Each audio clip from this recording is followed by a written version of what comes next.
അപ്പൊ അങ്ങനെയാണ് ബാലഭാസ്കറായിട്ട് എനിക്ക് പരിചയം. വയലിൻ എന്ന് പറയുമ്പോൾ തന്നെ മലയാളികളുടെ മനസ്സിൽ ഓടിയെത്തുന്ന ഒരു മുഖമാണ് ബാലഭാസ്കറിൻ്റെത്. ബാലഭാസ്കറുമായിട്ട് സാറിന് ഉള്ളൊരു ബന്ധം ഒന്ന് പറയാമോ?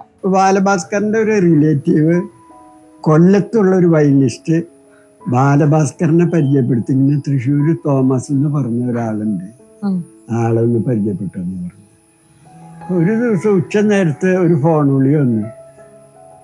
കൊല്ലത്തുള്ള ഒരാൾ വിളിച്ച് പറഞ്ഞു, ബാലഭാസ്കർ വീടിന്റെ മുമ്പിൽ കാറിട്ട് നിൽക്കുന്നുണ്ട്, തോമസ് ഏട്ടന് അവിടേക്കൊന്ന് ചെല്ലാൻ പറ്റുമെന്ന് ചോദിച്ചു. അങ്ങനെ ഞാൻ എൻ്റെ പീഡിയയിൽ ഇരിക്കണ നേരത്തെ ഫോൺ വന്നു. അവിടുന്ന് ഞാൻ വന്നു, ബാലഭാസ്കർ ആ പടിയിൽ അവിടെ നിൽക്കുന്നു. അങ്ങനെയാണ് ബാലഭാസ്കറായിട്ട് പരിചയപ്പെട്ടത്. പിന്നെ ബാലഭാസ്കർക്ക് എന്നെ ഭയങ്കര ഇഷ്ടമായി. ഇവിടെ 10-15 വയലിൻ ഞാൻ ശരിയാക്കിയിട്ടുണ്ടാവില്ല. ആളും എപ്പോഴും വരുമ്പോ ഇവിടെ വരും. എന്ന് വരും. രാത്രി 11 മണിക്കാ പോവാ.